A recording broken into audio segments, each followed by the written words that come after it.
heard y'all saying Pastoress, but in the world. Pastoress. Bell is called the pastor. Look it up. All right, here's an article that came out. I thought that was interesting this week. Just thought I'd start with this. The hottest thing at church today. What was that back there? This room. Okay, there you go. According to a new study by Gallup, the hottest thing at church today is not the worship, not the pastor. It's not the smoking lights, it's not the hip and relevant youth programs, it's not even the organic fair trade coffee at the cafe. The hottest thing at church today is the preaching. Not only is it the preaching, but a very specific form of it, preaching based on the Bible. That's the newest thing, hottest thing.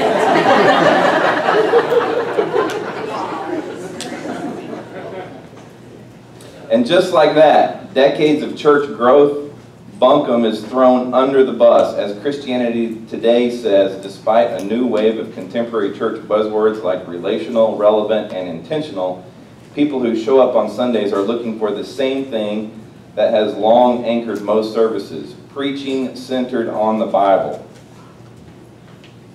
It says, the church growth movement established the goal of having as many people as possible profess faith in Jesus Christ.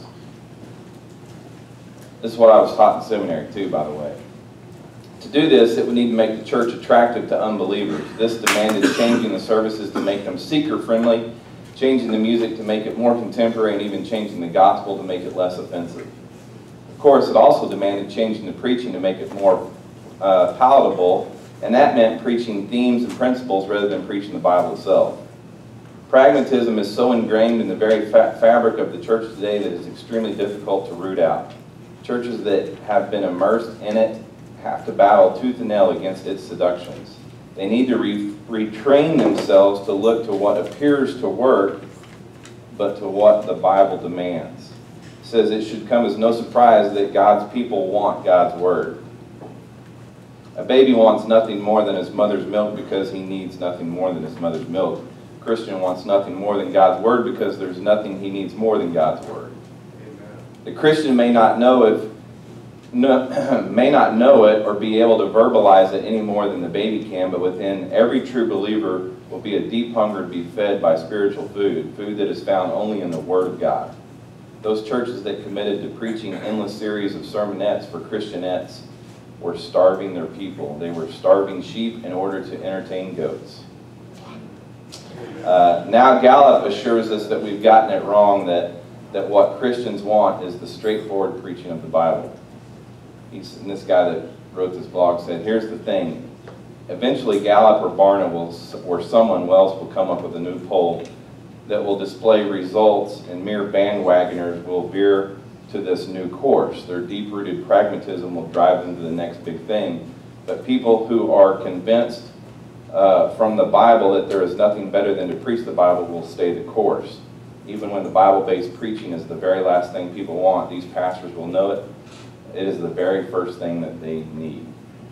And saying that, we're going to teach the Bible today.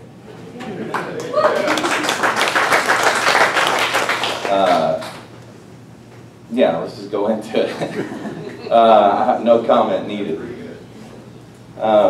So for those of you that are guests with us, we're walking through the Gospels. Jesus is, at this point, he's already done 2 miracles that nobody else could do. We call these the Messianic miracles. One is that he healed a Jewish leper. The second being that he cast out demons from a mute, someone that was born, couldn't hear, couldn't speak. And so after he did this second Messianic miracle that no one else could do, the Pharisees and the multitudes that followed the Pharisees, that being the Jewish nation, all said that he was doing these miracles under the power of Beelzebul, the evil one, that Jesus was healing people by the power of the devil. And so at this point, Jesus says, you've just blasphemed the Spirit to his face, and so now you've been cut off as a nation. You've been cut off as a nation, not as individuals, but as a nation from hearing the gospel, from hearing the truth. And we pretty much know, based upon church history and world history, that that happened around 30 AD, and then we also know that in 70 AD the Romans came in and destroyed the temple, killed 1.1 million Jews. It's like 2 generations. Like he said, you're going to be cut off from this thing. Because they wouldn't believe that Jesus was the Messiah, was the Son of God. And so now, so that he has hidden this truth from them, he has now changed his total ministry. 2 things. He started teaching in parables. He started telling stories that they couldn't understand. But in private, he goes to his 12 disciples and he teaches them exactly what the parables mean, because he wants them to understand. He's their teacher. He's their rabbi. They're his students. And he's wanting them to understand what these parables mean. So he explains them, and obviously we get to read them and understand them. The second thing that he does is he starts, instead of doing his miracles publicly, he starts doing them privately. Again, in front of the disciples, because he wants his disciples to see the power of God, the awe of God, and to see that they are able of doing this because of God working through them. So he starts doing these miracles based upon, watch this, the person's personal faith and their personal needs. And that's where we pick up today in Mark chapter 5. Mark chapter 5, verse 1, it says, "Then they came to the other side of the sea, to the region of Gerasenes." Now I'm going to take you to a map real quick, and we'll kind of, Todd, there's 4 slides here. This is obviously Europe, and then you've got down here Africa, continent-wise. Over here you got Asia, but right here you see the little star. That actually starred on my Google Maps as the Temple Mount in Jerusalem. So let's zoom in a little bit here. Now we're looking at Israel. We've just zoomed in. Here again is Jerusalem, is the Temple Mount.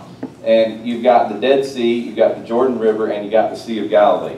I'm pointing all this out so you can, those of you that can't see. Up here, this is modern day Google Maps. You got Lebanon, and over here you've got Syria. Let's zoom in a little bit closer. Now we've zoomed in to the top part, which this is the Sea of Galilee.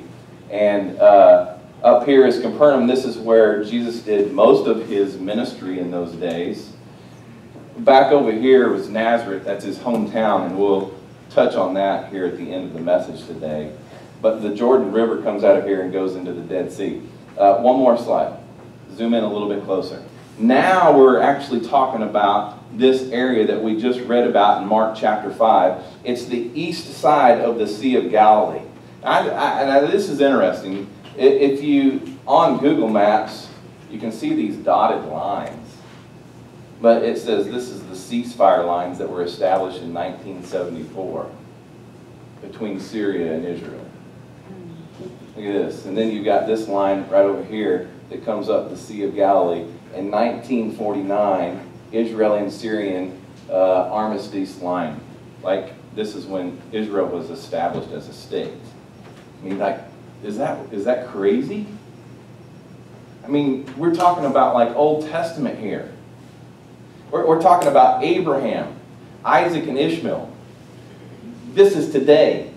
What happened back in Abraham and Isaac's Old Testament time is still being played out to this very day in 2017. We just had this week peace treaty between these areas, right? It's still going on. It's crazy, but this is all Bible stuff. Why can't people see this? Why can't they see that this has happened for thousands of years? But let's get back to our story. This is the east side. If you go to Israel with me, I promise you that we will be in Capernaum and we'll eat St. Peter's fish, which is tilapia. That's all it is. Because it's the only, we know it's tilapia because it's the only fish in the Sea of Galilee that could actually fit coins in its mouth. That's a story that you'll get to here later.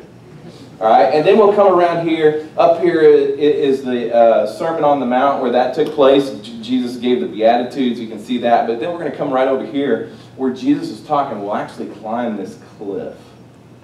Don't worry. I had a 93-year-old woman with me 5 years ago, and she made it to the top. It's not that big of a deal. But this is that area right here on the east side of the Sea of Galilee that we're talking about. It says, as soon as he got out of the boat, a man, Matthew actually says that there were two men. But Mark and Luke say that there was one man. I kind of have a tendency, remember, to go with Luke because he was the doctor and he was the historian and he kind of wrote everything down. Matthew, he kind of like just summarizes it. He's writing to the Jews, and this is not about the Jews. This is about the Gentiles, because on that map, go back one more time, Todd. On that map, let me show you this. If this is the line, and this is Israel, everything over here is not Jewish. Jewish, Gentile. Even back then, Jesus on the east side is dealing in a Gentile area. All right? This is a Gentile story, not Jewish. Watch this now. It says, as soon as he got out of the boat, a man with an unclean spirit, Luke says demon-possessed. Now we've got movie material. Demon-possessed, he came out of the tombs and met him. Like, this is cave-like. This man doesn't live in a house. He lives in a tomb or tombs, and he's demon-possessed. It says, he lived in the tombs, and Luke says this, that he wore no clothes. It's a naked man living in a cave. You picturing this, right? This is my whole deal, is make the Bible come alive to you. You got a demon-possessed naked man living in a cave. That's kind of scary, but wait, it gets scarier. All right? I know, you got that in your mind. It says, no one was able to restrain him anymore, even with chains, because he often had been bound with shackles and chains, but had snapped off the chains and smashed the shackles. You got like the Hulk here. Naked Hulk in the cave, demon-possessed. I mean, think about this. This is a wicked dude and nobody wanted to be around him.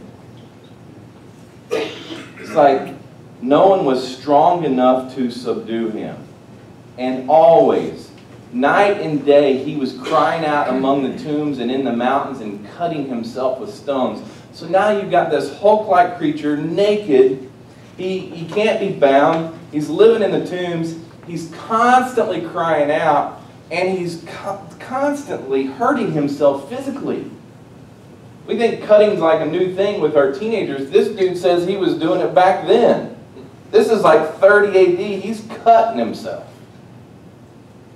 because he's demon-possessed. He's like messed up. It says, when he saw Jesus from a distance, he ran and knelt down before him. You picturing this?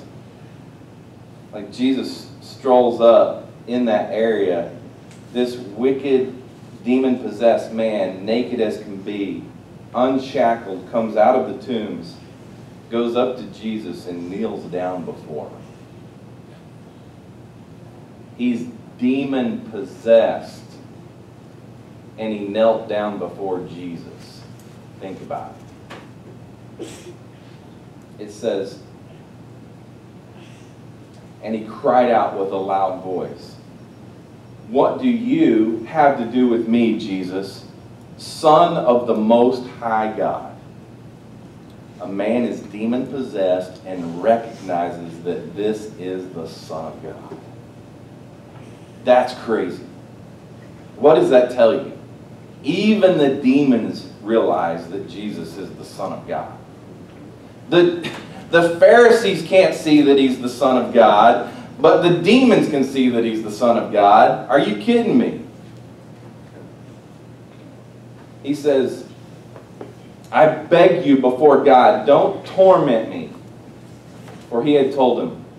Jesus looks at him and says, "Come out of the man, you unclean spirit." Again, I don't know what Jesus' inflection was there. I don't know if he like yelled it. I don't know if he spoke it calmly. I would love to know how Jesus said these things, but he said, come out of the man. Now watch this. You unclean spirit. He says this. What's your name? What is your name? And this is the way that they always cast out demons. You remember Jesus has done a messianic miracle where he actually cast out the demons of a mute, someone who couldn't speak. But what the Pharisees and the Jews would do when they would cast out demons is they would actually ask the demon, what's your name? And the person would tell them, and then you would say, come out whatever your name is. They'd call them out by name. But if you're a mute and you can't talk, and you can't like tell them what your name is, you can't call them out. But the Messiah could, and he did. So look, he uses, what is your name? This guy's not mute. He says, my name is Legion. Legion. That means that there's about somewhere between 2,000 and 6,000 men. This guy's demon-possessed with split personalities. Multiple personalities. His name is Legion. It says, my name is Legion, he answered him, because we are many. What does that sound like in the movie? You hear me? What does that sound like? That's freaky. You got a naked, Hulk-like man. Crazy. My name is Legion. He says, and he kept begging him to send him out of the region. Now, Luke actually uses the word abyss. The demon-possessed man says, don't send me to the abyss. Let me take you to Revelation and tell you what the abyss is. Revelation chapter 9:1 says this, the fifth angel blew his trumpet, and I saw a star that had fallen from heaven to earth. The key to the shaft of the abyss was given to him. The word abyss that is used by Luke in this same scripture is the exact same word that's used in Revelation talking about the end times. And in Revelation chapter 11, verse 7, it says, when they finish their testimony, the beast that comes up out of the abyss will make war with them, conquer them, and kill them. Is this describing the same abyss that this demon-possessed person doesn't want to go to? Absolutely. And the last verse in Revelation 21, 1-3, it says, then I saw an angel coming down from heaven with the key to the abyss and a great chain in his hand. He seized the dragon, the ancient serpent, who is the devil and Satan, and bound him for 1,000 years. He threw him into the abyss, closed it, and put a seal on it so that he would no longer deceive the nations until the 1,000 years were completed. After that, he must be released for a short time. I just sat here and read about end times, and we're not going into the end times. But I want you to understand how scary this abyss is. That this demon-possessed man does not want to go to. Now, let's go back to Mark chapter 5. In verse 7 it says, now a large herd of pigs was there. Poor pigs. Feeding on the hillside. The demons begged him, send us to the pigs so we may enter them. We don't want to go to the abyss. I don't want to go to that area. Just put us in the pigs. If you're going to cast us out, if you're going to cast us out of this man, if you're going to heal this man, don't send us to the abyss. Just put us in the pigs. We'll be happy in the pigs. But don't send us there. The demons get it. It says, and he gave them permission. And the unclean spirits came out and entered the pigs. Movie. What's that look like? The spirit's coming out of this man, this naked man, just like into these herd of pigs. It says, and the herd of about 2,000 rushed down the steep. 2,000 pigs. That's a lot of pigs. That's a lot of bacon. It says, and the herd of about 2,000 rushed down the steep bank into the sea and drowned. Now, what does that tell you? Here's what happened. Demon-possessed man, he's as wicked as can be. He says, Jesus, we understand who you are. Will you not send us to the abyss? Just put us in the pigs. The demons go into the pigs, and the pigs go off the cliff, kill themselves. Because even the pigs knew it was better to die than to be possessed by these demons. That's crazy. Even a pig knew that. That's how much torment this man went through. Now watch this. This is just a beautiful thing. It's a beautiful. Last night this is popping in my head. Last night we were at the Mercy Me concert, and if you haven't heard, well, one, the song "I Can Only Imagine," you need to get your head out of the sand. But they're making a movie about this song, about Bart's life as a teenager. And he talks about his dad being abusive as a child. And then he got cancer, and then he came to know Jesus, and he became this godly man that just Bart fell in love with. And so when I think about this story, yeah, I'm sure Bart's dad's not like this, naked in the cave or whatever, but just the fact that you can go from an abused relationship to actually loving this man, this is the picture that I get here. It says, the men who tended them ran off and reported to the town and the countryside, and the people went to see what happened. They came to Jesus, and they saw the man who had been demon-possessed by the legion. This is a man that everybody knew about, and they stayed away from the vicinity. They just let him alone. They didn't want to be around him, but they all knew who he was. It says the eyewitnesses described to them what happened to the demon-possessed man and told about the pigs. Then they began to beg him to leave the region. Like, as he was getting into the boat, the man who had been demon-possessed kept begging to be with him. It's like, Jesus, just let me go hang out with you. This is a Gentile man, demon-possessed. He's got clothes on now. It's totally different. Jesus, I can't thank you enough, and I really want to hang out with you. I want to be with you. You've obviously changed my life. He's begging him, it says. But he would not let him. Jesus said no. You know why Jesus said no? Because he was a Gentile and Jesus came for the Jews. He was a Gentile. Instead, he told them, go back home to your own people and report to them how much the Lord has done for you and how he's had mercy on you. Here's the naked Hulk-like guy screaming, cutting himself.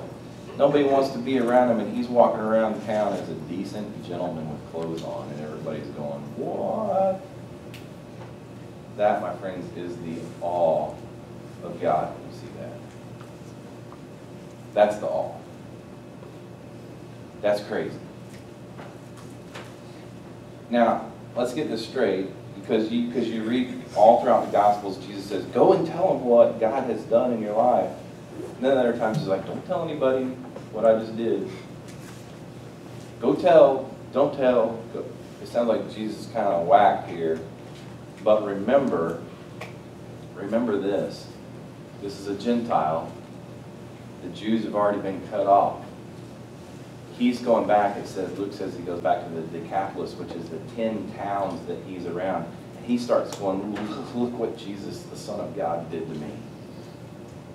He rescued me, he saved me, he took the demons out of me, and all the people in those 10 towns just started like talking about Jesus. Because the Gentiles had ears to hear.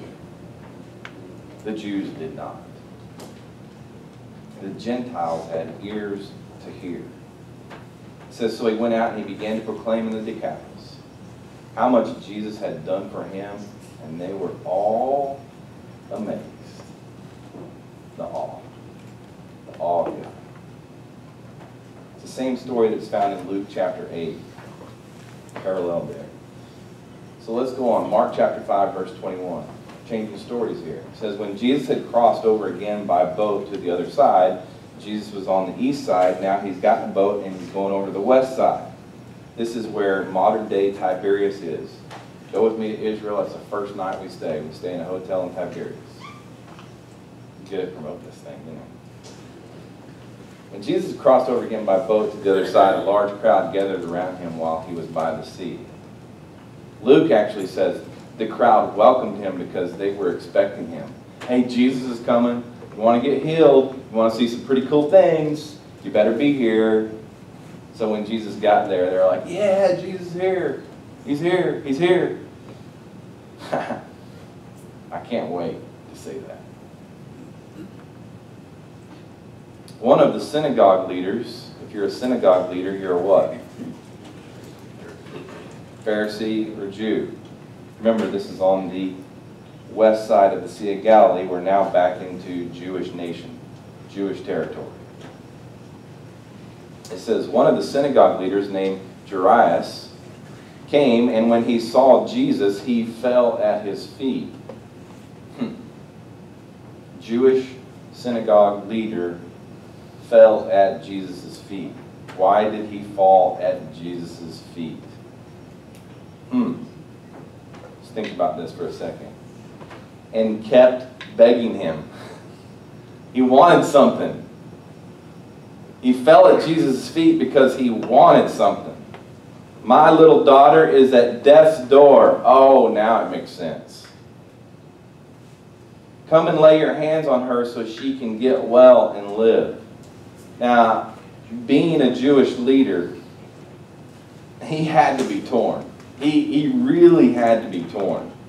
Between what he taught as a Pharisee, the law, Jesus is not the Messiah, versus what he believed, this guy really has the possibility of being the Messiah because I've seen him do the messianic miracles. And he's also torn, but I want my daughter to live.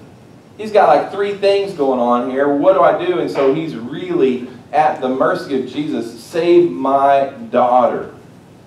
So Jesus went with him. Can you imagine? Can you imagine being at the feet of Jesus, begging him, come save my daughter, and Jesus takes the first step toward your daughter, and your heart just like, oh, could it be?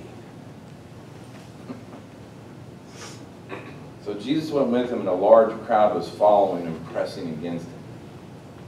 We change stories right here in the middle of a story. It says, a woman suffering from bleeding for 12 years had endured much under many doctors. This is a lady we're talking about menstrual bleeding. Just continuous bleeding. She's gone to doctor after doctor after doctor. I can relate to that. Not the menstrual bleeding, but going doctor, trying to fix my neck. All right? But she's done everything that she possibly can.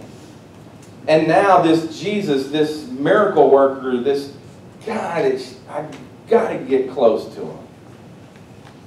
Said she spent everything that she had and was not helped at all. Every penny she had, she spent on trying to stop herself from bleeding. On the contrary, she became worse. She went to the doctors and just kept getting worse and worse and worse. And having heard about Jesus, she came behind him in the crowd and touched his robe. For she said, if I can just touch his robes, I'll be made well. Luke says that she actually touched the tassel. Just the tassel. Probably one of these prayer tassels that the Jews wore. She touched this tassel, and watch what it says. It says, instantly her flow of blood ceased. Like, who's going to know that but her? But it just stopped like that. Touch stopped. And she sensed in her body that she was cured of this affliction. It says, at once Jesus realized in himself that the power had gone out from him. It's kind of crazy, but I believe that that's true. I think when Jesus spent time with feeding the 3,000 and the 5,000 and doing different ministries, you always find that he like goes away and hangs out with his Father. It's kind of like he literally got drained. But hanging out with the Father just restores him for the next batch. The next day, go out and do the same thing. He literally felt power, energy go out from him. And this is awesome. He turned around in the crowd and he said, "Who touched my robes?" Come on. Like Jesus didn't already know that? You don't think he knew who touched his robe? He's the Son of God. The whole reason he says, "Who touched my robes?" was for the benefit of the 12 teenage boys around him. He's wanting them to see something happen here. His disciples said to him, "Come on, Jesus, you see the crowd pressing against you, and you say, 'Who touched me?' They're rubbing up against you. There's thousands of people here. There's a bunch of people that have touched you."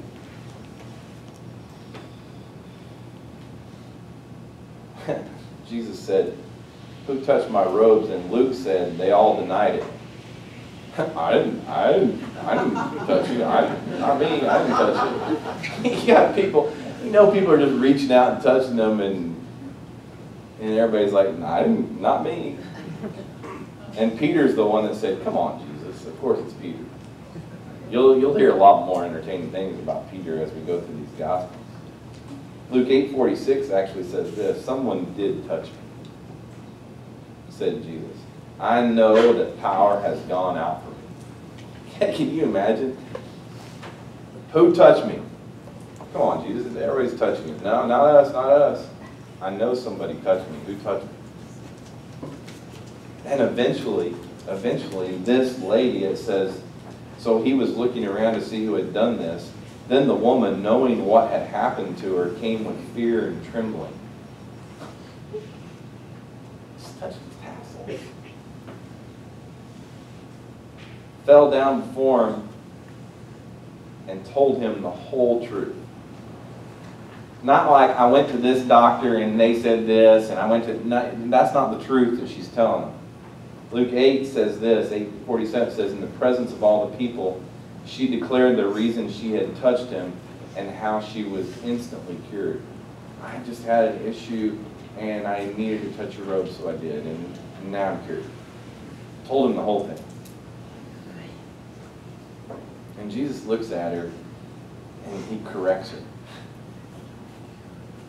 Corrects her theology here. She said, "I just needed to touch your robe and I knew I'd be healed." He said, "Daughter, your faith has made you well."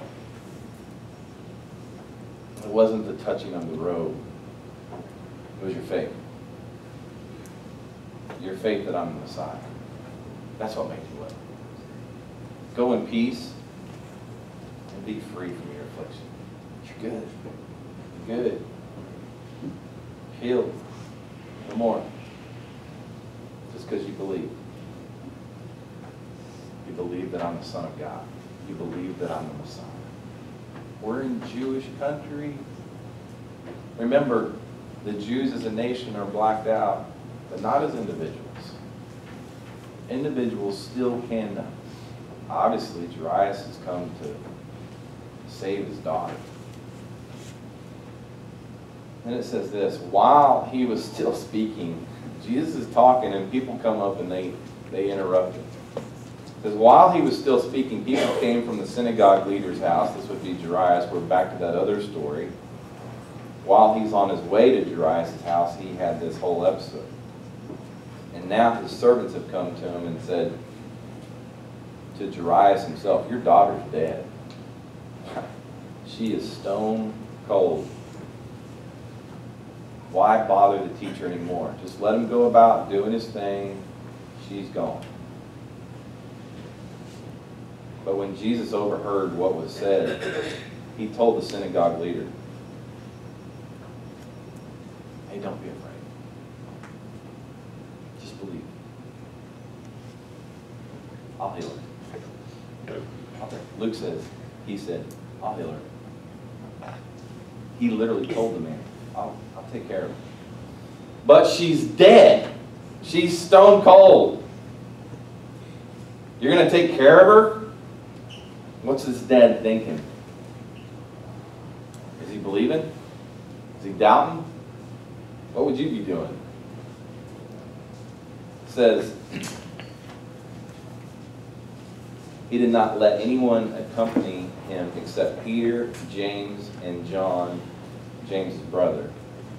And obviously, Luke says the father and the mother of his daughter. Hey, everybody else, I want my three guys, Peter, James, and John. You'll see that that's the inner circle. You got 100 disciples, then you got 12 disciples, and then you got Peter, James, and John, and then you got the beloved, you got John. But this is the inner circle, Peter, James, and John. These are the guys. He says, they came to the leader's house and saw commotion. All the people are there. In Luke it says the flute players were there. I guess they played taps with flutes back then. They're playing death music at the door of this house. And all this weeping going on. She's dead. She's died. People weeping and wailing loudly. He went into them and said, Why are you making a commotion? Why are you making a commotion and weeping? The child's not dead, just asleep. She's just asleep. And they started laughing at him. They literally started laughing at him, but he just like put them all outside. You guys clear the house. Clear the house. You're going to sit here and laugh and make fun of this whole thing. You're going to laugh. Just get out. Just get out. He took the child's father and mother and those who were with him, Peter, James, and John.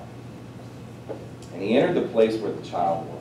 Then he took the child by the hand and said to her, Talitha kum.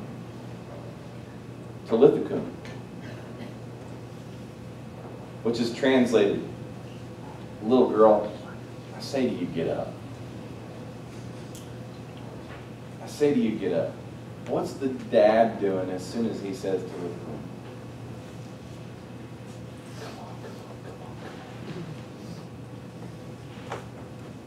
Immediately the girl got up. Luke says her spirit returned. Hey, what do we learn when you die here on earth back in those times before the cross? Where does the spirit go? Sheol, the underworld. Is a temporary waiting place. Abraham's bosom on one side, hell on the other side. I'm assuming that Darius' daughter's spirit went to Sheol, Abraham's bosom. But now it says, Luke says, her spirit returned. Came back. Just like Jonah. It says immediately the girl got up and began to walk. She was 12 years old. At this, they were utterly astounded. Astounded because now they had just seen a dead person come to life, risen from the dead. The awe of God. The awe. What do you say? Then they gave them strict orders that no one should know about this, and said that she should be given something to eat. The girl's hungry. That's awesome. That they would write this. Jesus said, feed the girl, take care of her. She's alive, she's hungry. But don't tell anybody. Why? Because now we're in Jewish territory.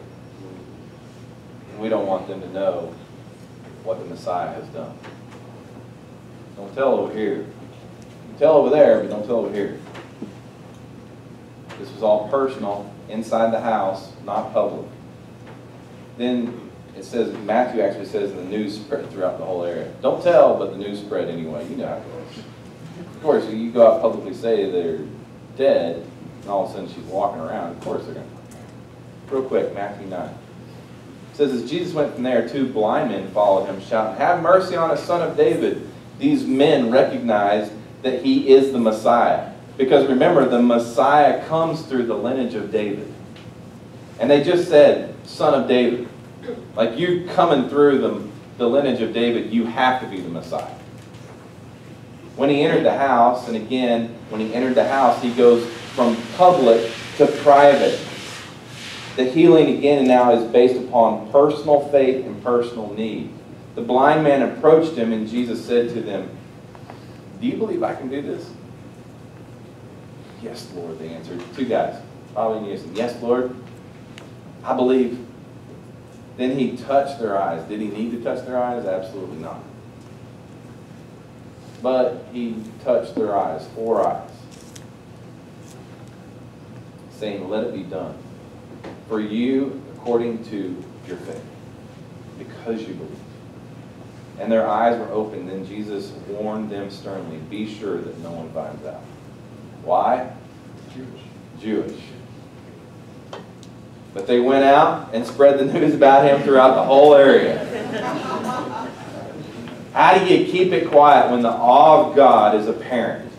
How do you not talk about it? How do you not share it? Jesus says, shh, don't tell anybody. Ha! I was blind. What am I supposed to say? I can see now. Something happened. It was Jesus. Just as they were going out, a demon-possessed man who was unable to speak. You hear that? You hear that? A demon-possessed man who was unable to speak was brought to him. When the demon had been driven out, the man spoke, and the crowds were amazed, saying, nothing like this has ever been seen in Israel. It's happened one other time. Jesus did. A few weeks ago we talked about it. It's another one of those messianic miracles. No one's ever seen this. It's because he's the Messiah. It's because he's the Son of God. It's the confirmation. And it's the second time we've seen this specific miracle performed. It says, but the Pharisee said he drives out demons by the ruler of the demons. He's doing this under the power of Beelzebub. And then I close with this. Mark chapter 6, verse 1. It says, he went away from there and came to his hometown, and his disciples followed him. His hometown being Nazareth. When the Sabbath came, he began to teach in the synagogue, and many who heard him were astonished.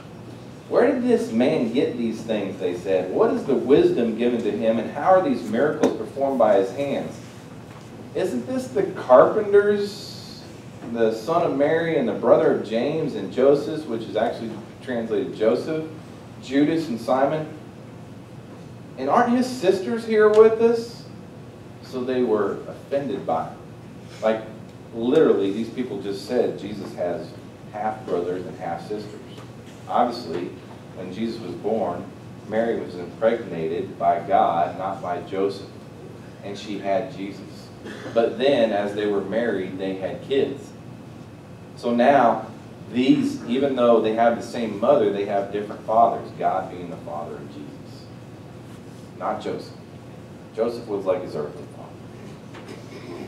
So he's got half-brothers and he's got half-sisters. It says they were offended by him. And then Jesus said to them, a prophet is not without honor except in his hometown, among his relatives, and in his household.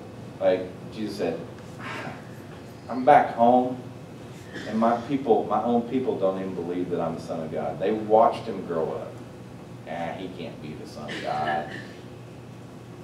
He's Joseph's son. He's just a carpenter's son. Watch this. So he was not able to do any miracles there. Jesus was not able to do, come on. Jesus was not able to do any miracles in Nazareth. It wasn't because of him. Trust me. It wasn't because of him. It says he was not able to do any miracles there except that he laid his hands on a few sick people and healed them. And he was amazed at their unbelief. The reason he wasn't able to do miracles in his hometown, they didn't believe. They didn't believe. You kidding me? After all that you've seen, after all that you've done, you've even set up these messianic miracles and said, look, if he does these, he's the Messiah. their whole unbelief that causes them to miss the awe of God.